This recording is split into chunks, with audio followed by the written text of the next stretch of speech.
Captain Kai Thorne stood at attention in the sterile conference room of Terra Station, his dress uniform crisp, despite the weight of exhaustion that had settled into his bones over the past 3 years of war. His green eyes, made sharper by the thin scar that ran from his left temple to his jaw, remained fixed on the viewport showing the vast emptiness of space beyond. Somewhere out there, Xerian ships waited in formation, no longer enemies, but not yet allies. Captain Thorne. Admiral Morrison's voice cut through his thoughts like a blade. You understand what's being asked of you? Kai turned, his hands clasped behind his back in perfect military posture. With respect, sir, I understand. What's being demanded of me? The words came out harder than intended, but 3 years of watching good soldiers die had stripped away most of his diplomatic polish. The Admiral's weathered face showed a flicker of sympathy before the mask of authority slid back into place. The Xerian Empire has agreed to our terms. Complete cessation of hostilities, reparations for the colonies they've decimated, and full withdrawal from human space. In exchange, he gestured to the holographic display that flickered to life between them. The image that materialized made Kai's breath catch despite himself. Princess Valara of the Xerian Empire stood in what appeared to be a formal portrait, her blue skin, luminescent under alien lighting. Her hair fell in vibrant red curls around her shoulders, a striking contrast to the silver of her eyes that seemed to look directly through the hologram at him. She was beautiful in an otherworldly way that made his chest tighten with an emotion he couldn't name. She specifically requested you, Admiral Morrison continued, studying Kai's reaction. Apparently, your service record impressed their intelligence network. Your actions during the siege of Kepler 7, the way you treated their prisoners with honor even when... He didn't need to finish. They both remembered the aftermath of that battle. Kai's jaw clenched. So I'm to be a peace offering, a show of human submission wrapped in wedding silk. You're to be a bridge between our species, Morrison corrected firmly. This marriage isn't just ceremony, Thorne. According to their customs, it's binding in ways we don't fully understand yet. Their anthropologists spent months explaining their bonding traditions to our diplomats. The hologram shifted, showing Princess Valara in different settings, addressing what appeared to be a Xerian council, walking through elaborate gardens, studying holographic displays of star charts. In each image, those silver eyes held an intensity that made Kai feel exposed, as if she could see through layers of armor and pretense to something deeper. What do we know about her? Kai asked, surprised by the roughness in his own voice. She's their military strategist, brilliant by all accounts. She's the one who convinced their High Council to seek peace rather than continue a war they couldn't win. Morrison paused. She's also refused every suitor her people have presented for the past decade. Until now. The weight of that information settled over Kai like a shroud. Why me? Why now? Before Morrison could answer, the conference room doors slid open with a soft hiss. A group of Xerian delegates entered, their blue skin gleaming under the station's harsh lighting. At their center walked Princess Valara herself, no longer a hologram but flesh and blood, her presence filling the room with an energy that made the air feel charged. She wore simple robes that somehow managed to look both elegant and practical, and her red curls were pulled back in an intricate braid that revealed the graceful line of her neck. When she looked at Kai, her silver eyes seemed to catalog every detail of his appearance, every micro-expression on his face. Captain Thorne, she said, her voice carrying a melodic accent that made his name sound like music. I am honored to finally meet you. Kai found himself straightening even further if that were possible. Your Highness. The words felt strange on his tongue. She stepped closer, close enough that he could see flecks of starlight in her silver irises. I have studied your military records extensively. Your tactical innovations during the war were impressive. But more than that, your compassion toward prisoners, your refusal to target civilian populations even when it would have been strategically advantageous. These things speak to the kind of man you are. I was doing my duty, Kai replied stiffly. A small smile curved her lips, the first genuine expression he'd seen from her. No, Captain, you were being yourself. That is why I chose you. She turned to Admiral Morrison with regal composure. The ceremony will take place in 3 days, as agreed. I trust Captain Thorne will have time to prepare himself for what is to come. Something in her tone made Kai's skin prickle with unease. What exactly am I preparing for? Princess Valara's silver eyes met his again, and this time he saw something deeper there. A mixture of anticipation and something that might have been fear. For everything to change, Captain Thorne, for both of us. As she swept from the room with her retinue, Kai was left staring at the space she'd occupied, her words echoing in his mind. Admiral Morrison clapped him on the shoulder with rough sympathy. 3 days, son. Get your affairs in order. Kai nodded mechanically, but his thoughts were consumed by silver eyes and the unsettling certainty that his life as he knew it was about to end. The wedding ceremony took place in the Grand Temple aboard Harmony Station, a massive neutral facility constructed specifically for this historic occasion. Kai stood at the altar wearing his formal military dress uniform, the weight of hundreds of eyes upon him. Representatives from dozens of human colonies filled the ornate seats on one side, while Zyrian nobles in their flowing robes occupied the other. The divide between the species was stark, even in this moment meant to unite them. The temple itself was a marvel of both human and Zyrian architecture. Soaring crystal spires met sleek metal frameworks, creating a space that felt both ancient and futuristic. Holographic displays showed the ceremony being broadcast across both empires, billions of beings watching this pivotal moment in galactic history. Kai's hands remained steady at his sides, but his heart hammered against his ribs. He'd faced plasma fire and enemy cruisers without flinching, yet the thought of what lay ahead made his mouth dry. Admiral Morrison stood as his witness, offering him a reassuring nod, while the Zyrian High Priestess prepared the ancient binding rituals. The great doors opened with a resonant chime, and Princess Valara entered in a procession that took Kai's breath away. She wore ceremonial robes of deep blue that seemed to shimmer with their own inner light, embroidered with silver threads that traced patterns he didn't recognize but somehow found beautiful.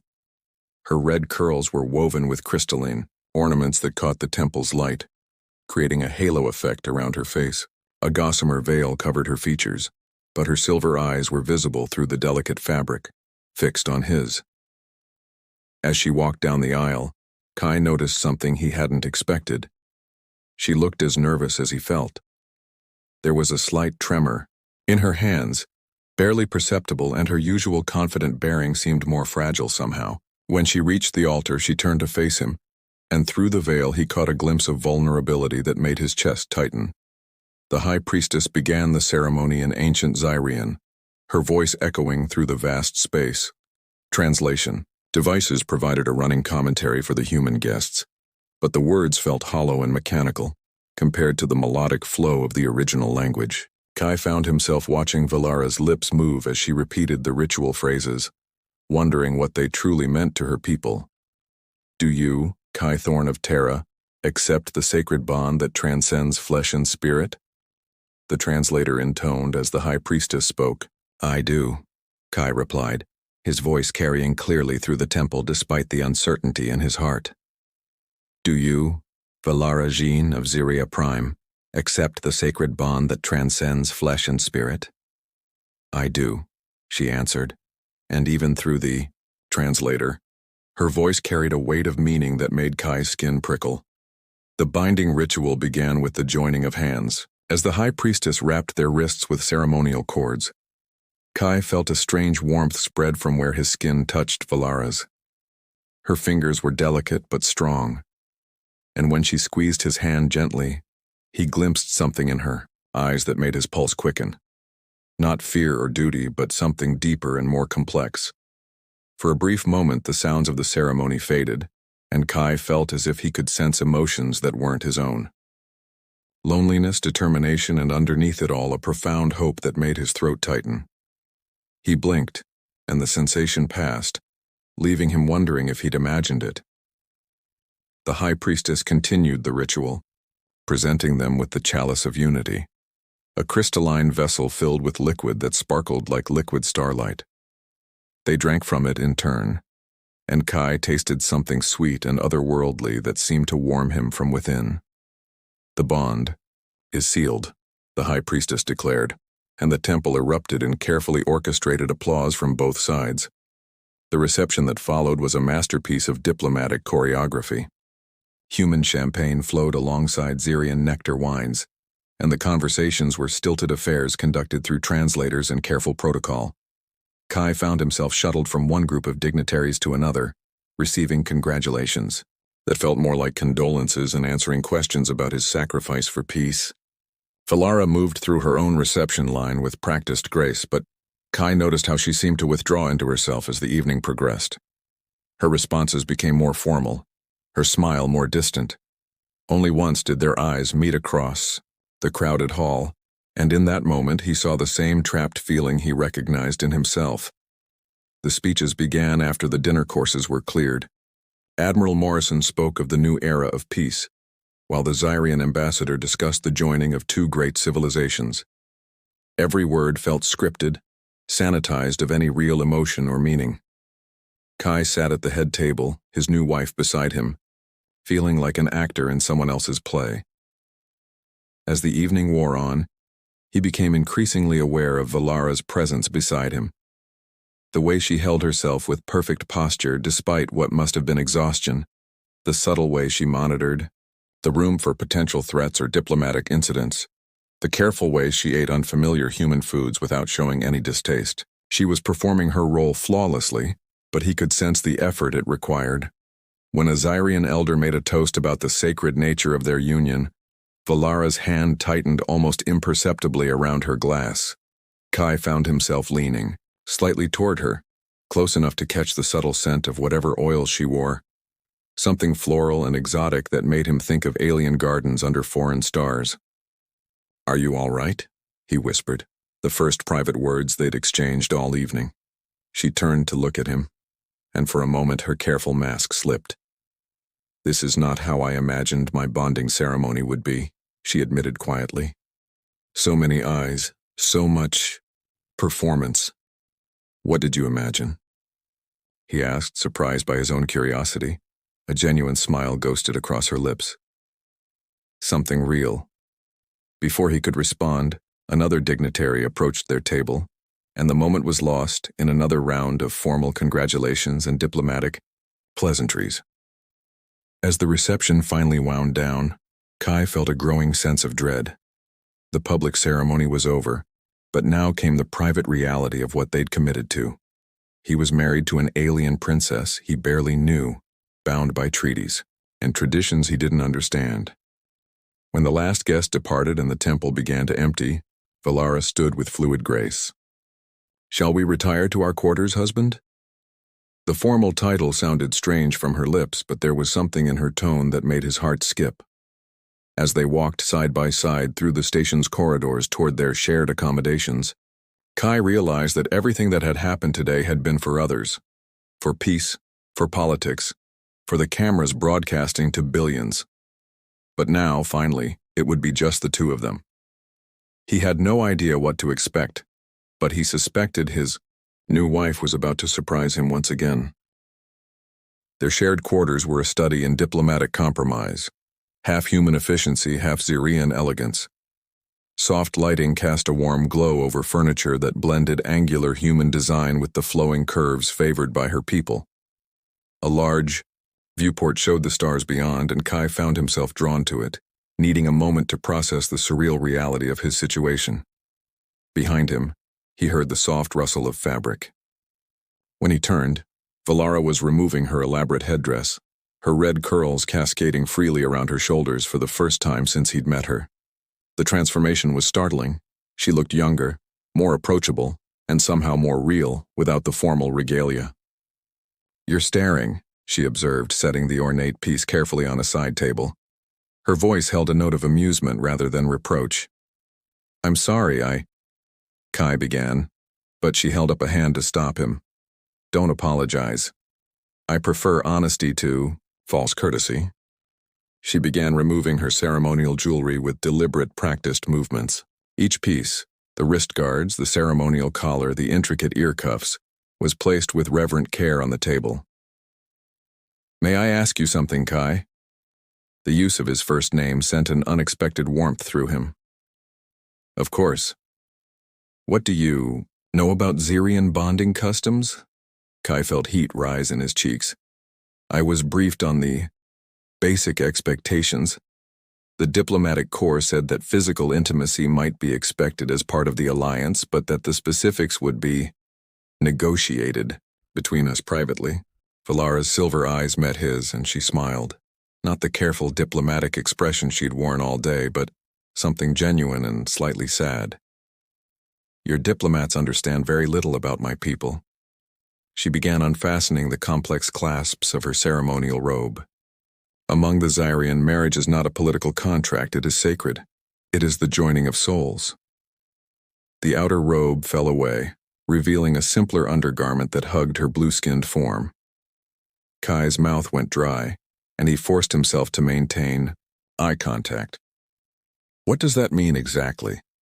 It means that what happens between us tonight is not about duty or diplomacy. It is not about sealing political agreements or producing heirs. She stepped closer, close enough that he could see the intricate patterns of darker blue that traced her skin like living artwork.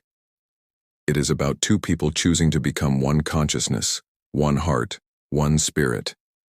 Kai's heart hammered against his ribs. And if I'm not ready for that, if I don't know how to, then I will teach you. Her hand reached up to touch his face, her fingers cool against his skin. But first, you must understand something. I did not choose you because of your military record, though it is impressive. I did not choose you because of your tactical brilliance, though that drew my attention initially. Then why? His voice came out rougher than intended. Because of who you were during the siege of Kepler 7. When your forces captured the Xerian medical facility, you had a choice. Your commanders wanted to interrogate the wounded, to extract intelligence by any means necessary. Her thumb traced the scar on his temple. But you refused. You ensured they received medical care. You treated them with dignity, even though they were your enemies. Kai remembered that day. The weight of command, the pressure from above, the look of fear in alien eyes that had seemed far too familiar. They were prisoners, wounded. There are rules. There are rules, yes. But there are also choices. And you chose compassion over expedience. She was so close now that he could feel the warmth radiating from her skin. That is why I chose you, Kai Thorne. Because your soul called to mine across the darkness of war. She began working at the fastenings of his dress uniform jacket, her movements unhurried but purposeful. The bonding requires complete vulnerability, complete trust. We must share not just our bodies, but our memories, our fears, our deepest selves. I don't understand how that's possible, he admitted, even as he helped her remove his jacket. Through touch, through openness, through the willingness to let another see you as you truly are. His jacket fell to the floor, and her hands moved to his shirt. Among my people, we believe that souls recognize each other across lifetimes, across species. The bonding simply awakens what already exists. Kai's breath caught as her fingers brushed his chest. And if my soul doesn't recognize yours, for the first time since they'd been alone, uncertainty flickered in her silver eyes. Then we will have a marriage of convenience, and my people will honor the treaty regardless. But I hope... She paused, her hands stilling on his chest. I hope that is not the case. He covered her hands with his, struck by the vulnerability in her voice. This powerful, brilliant princess was as uncertain as he was, as afraid of rejection, as hopeful for connection. How does the bonding work? Skin-to-skin contact, complete openness. We lie together, and I will guide you into the first joining of minds. Her cheeks darkened with what might have been a blush. It may be overwhelming at first. You will feel my memories as if they were your own, and I will feel yours. But if you trust me, if you don't fight it, it becomes... She searched for words. It becomes beautiful. Kai studied her face, seeing past the alien features to the hope and longing beneath. And after? What happens to us after we're bonded? We become something new. Not fully human, not fully Xerian, but something that bridges both. She stepped back and began removing the last of her garments, her movements graceful and unself-conscious. We will feel each other's emotions, share thoughts, and dreams. We will be partners in the truest sense. As she stood before him, beautiful and vulnerable in the soft light, Kai felt something shift in his chest. This wasn't the political arrangement he'd dreaded. It was an offer of genuine connection from someone who had chosen him not out of duty but out of hope. "I'm afraid," he admitted, his hands moving to his belt. "So am I," she replied, and her honesty made his heart ache. "But I would rather face that fear with you than face a lifetime alone." As they came together in the soft light of their shared quarters, Kai realized that everything he'd thought he understood about his situation had been wrong. This wasn't a sacrifice. It was a gift. And for the first time since this had all begun, he found himself truly grateful to have been chosen. "Show me," he whispered against her skin, and felt her smile against his shoulder. "Close your eyes," she murmured, "and let me show you what it means to be truly known." As Valara's skin touched his, Kai felt the world shift around him. What began as the simple warmth of her body against his suddenly exploded into something far more profound. Her fingers traced patterns on his chest, and with each touch, reality seemed to blur and expand. "Don't fight it," she whispered, her voice seeming to come from both beside him and within his own mind. "Let me in."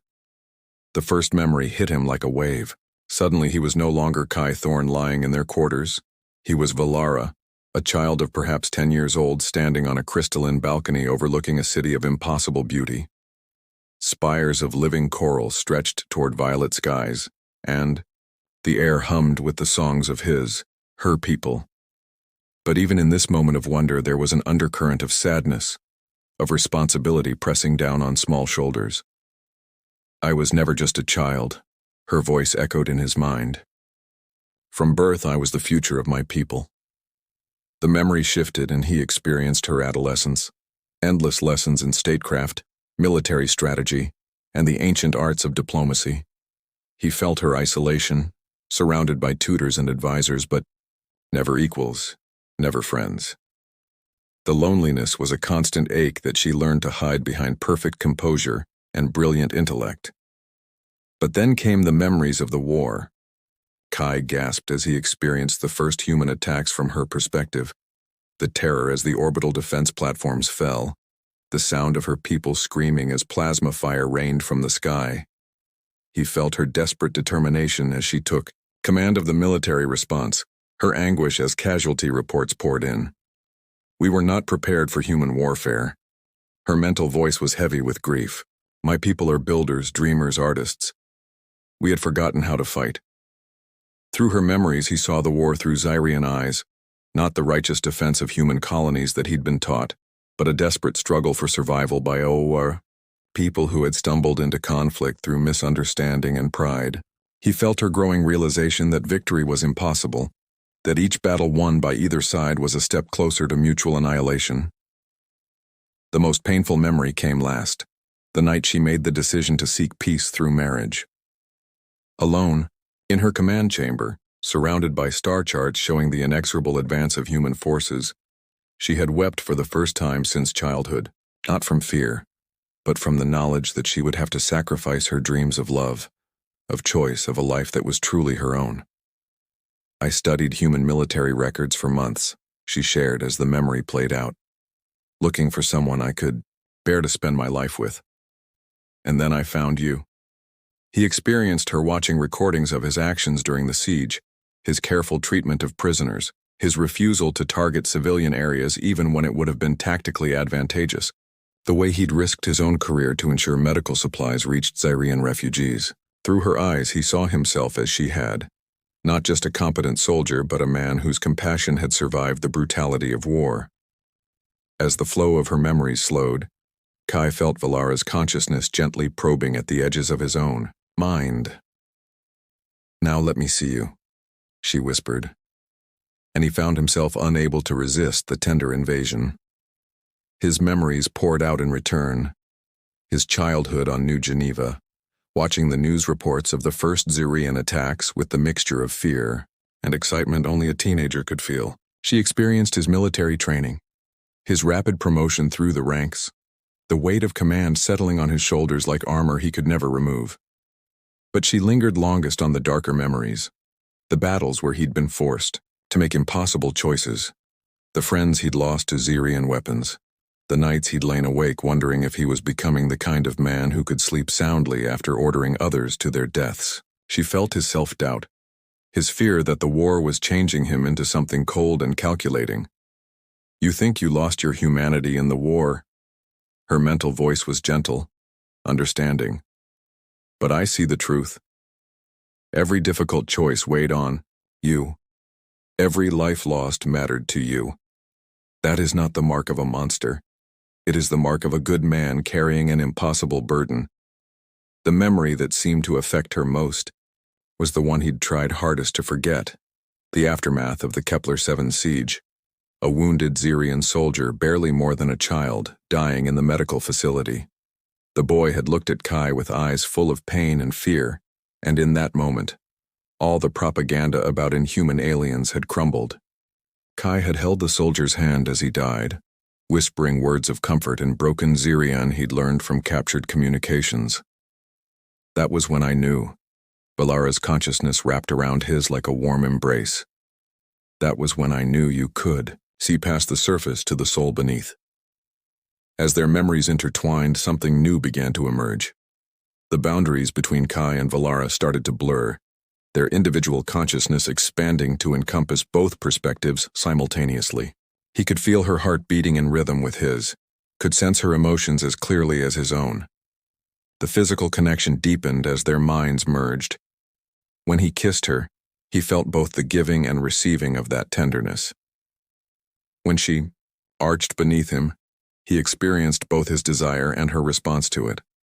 Every touch was magnified, every sensation shared and doubled. Their lovemaking became a dance of perfect understanding. He knew exactly how to touch her because he could feel her reactions as his own. She anticipated his needs before he was even aware of them. It was intimate beyond anything he'd ever imagined possible. Not just the joining of bodies, but the complete sharing of pleasure, emotion, and soul. As they moved together, Kai felt the last barriers between them dissolve. He was Kai and Valara, simultaneously male and female, human and Zirian, separate yet unified. The sensation was overwhelming and beautiful, terrifying and perfect. When release finally claimed them both, it was with the force of two souls recognizing their completion in each other. Kai cried out, but whether it was his voice or hers he could no longer tell. For one transcendent moment they were truly one being, one consciousness experiencing perfect unity. As they lay entwined afterward, hearts gradually slowing, Kai realized that everything had changed. He could feel Valara's contentment as a warm glow in his chest, could sense her thoughts flickering at the edges of his awareness. When she turned to look at him, he saw himself reflected in her silver eyes, not just physically, but spiritually. He was part of her now just as she was part of him. "Is this how it always is?" he whispered, his voice hoarse with emotion. She smiled, and he felt her joy as his own. Only when souls truly recognize each other. We are bonded now. Completely, and forever. Kai pulled her closer, marveling at how right it felt to hold her. "I can feel you inside my mind, and I can feel you in mine. We are no longer two separate beings pretending to be married." Her fingers traced patterns on his chest, and he felt the love behind the gesture as clearly as her touch. We are truly one. As sleep began to claim them both, Kai realized that everything he'd feared about this arrangement had been swept away. He hadn't lost his freedom. He'd found his other half. And tomorrow they would begin to show both their peoples what was possible when love transcended the boundaries of species and prejudice. Kai awakened to sensations that were entirely new, yet felt as natural as breathing. Before he even opened his eyes, He was aware of Valara's presence in a way that went far beyond the physical. Her contentment flowed through him like warm honey, her dreams still echoing at the edges of his consciousness. When her breathing shifted from sleep to wakefulness, he felt the transition as clearly as if it were his own. "Good morning, my beloved," she whispered. And the endearment carried layers of meaning that his mind now understood without translation. In Zyrian culture, those words meant, "one who completes my soul." He turned to face her, marveling at how her silver eyes seemed to hold starlight even in the soft morning illumination. "I feel different, like I'm more than I was yesterday." "You are." She traced a finger along his jaw, and he felt her wonder at their connection alongside his own. "We both are." The bonding doesn't just join two people. It creates something new, something greater than the sum of its parts. As they lay together, Kai became aware of the full extent of their connection. He could sense her emotions as clearly as his own, feel her thoughts brushing against his mind like gentle whispers.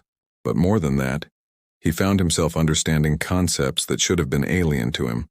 Zyrian cultural nuances, strategic thinking patterns, even fragments of their ancient language flowing through his consciousness. "The war," he said, suddenly, sitting up as a flood of new understanding washed over him. "I can see it from both perspectives now. The fear on both sides, the miscommunications that escalated into violence, the way each attack fed the cycle of retaliation." Valara sat up beside him, her expression serious. "Now you understand why the bonding was necessary, not just for peace between our peoples, but for true understanding. How can species learn to coexist when they cannot truly comprehend each other's perspectives? But we can now." The implications began to dawn on him. "We're like translators, not just of language but of thought, emotion, culture itself. More than translators." She rose from the bed with fluid grace, moving to the viewport that showed the space station bustling with activity. Both human and Zyrian ships moved in carefully coordinated patterns, maintaining the fragile peace. "We are bridges, living proof that the barriers between our species are not insurmountable." A soft chime indicated an incoming communication. Admiral Morrison's voice filled the room with barely contained excitement. "Captain Thorne, Princess Valara, I hope I'm not disturbing anything important, but we have a situation that requires your immediate attention." Kai exchanged a look with Valara, both of them instantly understanding what the other was thinking. Their new connection allowed for communication without words. "What kind of situation, Admiral?" "A miracle, frankly. Our negotiation teams have been working through the night on the detailed peace accords, and something unprecedented has happened. The Zyrian delegates are reporting that they can suddenly understand human emotional and cultural contexts in ways they never could before. Meanwhile, our human diplomats say they're gaining insights into Zyrian thought patterns that are revolutionizing their approach." Valara moved closer to the communication device, her silver eyes bright with understanding. "Admiral, are the negotiators who are experiencing these changes the ones who were present during our bonding ceremony yesterday?" "Why, yes, actually." "How did you know?" Kai felt a surge of excitement that he wasn't sure was his or Valara's, or perhaps both. "The bonding effect is expanding. Our connection is creating a field of enhanced understanding that's affecting others around us." "What does that mean exactly?" Morrison's voice carried a mixture of fascination and concern. Valara's hand found Kai's, their fingers intertwining, as she spoke. "It means that what happened between us last night was just the beginning. Our bonded consciousness is generating a resonance that allows others to experience cross-species empathy and understanding. The more time people spend around us, the more they'll be able to truly comprehend each other across species lines." The communication device crackled with Morrison's stunned silence before he spoke again. "Are you telling me that your marriage has somehow created a psychic field that promotes interspecies understanding?" "Not psychic," Kai corrected, the knowledge flowing from Valara's consciousness into his own understanding. "Consciousness resonance. Among Valara's people, bonded pairs sometimes develop this ability, but it's extremely rare. The fact that it's manifesting between human and Xerian suggests that our species are more compatible than anyone imagined, Valara finished. We are not just two different forms of life learning to coexist. We are two halves of a greater whole, separated by space and time but always meant to reunite. Over the following hours, as word of the enhanced negotiations spread, representatives from both species requested audiences with the newly bonded pair. Kai and Valara found themselves at the center of a transformation that neither side had anticipated. Military commanders who had spent years viewing each other as incomprehensible enemies began finding common ground. Diplomats who had struggled with cultural misunderstandings suddenly discovered nuanced solutions to seemingly impossible problems. In the grand conference hall where the final peace accords were being drafted, Kai and Valara stood before the assembled representatives of both empires. The human delegation sat on one side, the Xerian on the other, but the rigid separation that had defined their interactions for years was already beginning to soften. 3 days ago, Kai began, his voice carrying clearly through the vast space, I thought I was being sacrificed for political expedience. I believed I was trading my freedom for the promise of peace. I thought I was choosing duty over personal happiness, Valara continued, her words weaving seamlessly with his. I believed I was accepting a marriage of convenience to save my people from annihilation. We were both wrong, they said in unison, their voices harmonizing in a way that sent ripples of emotion through the gathered audience. Kai stepped forward, addressing the human delegation. Through the bonding, I have experienced Xerian culture not as an outsider studying data, but as one who has lived it. I have felt their deep connection to artistic expression, their reverence for life in all its forms, their genuine confusion and horror when our first conflicts began. They are not the calculating conquerors we believed them to be. They are explorers and builders who stumbled into war through miscommunication and fear. Valara turned to her own people, her silver eyes reflecting the love and certainty that Kai could feel flowing through their bond. And I have experienced human determination, ingenuity, and capacity for both fierce protection and deep compassion. The humans are not the destroyers we feared. They are guardians of their communities and families, willing to fight with desperate courage when threatened, but equally willing to show mercy to defeated enemies. What we offer you now, Kai continued, is not just peace but understanding. True understanding that comes from seeing through each other's eyes, feeling with each other's hearts. The bonding effect will spread, Valara added, not through force or artificial means but through choice. As more humans and Xerians work together, live together, form friendships and partnerships, the barriers between our species will continue to dissolve. Admiral Morrison stood, his weathered face showing an emotion Kai had never seen there before, hope mixed with awe. Are you saying that this marriage will somehow transform both our civilizations?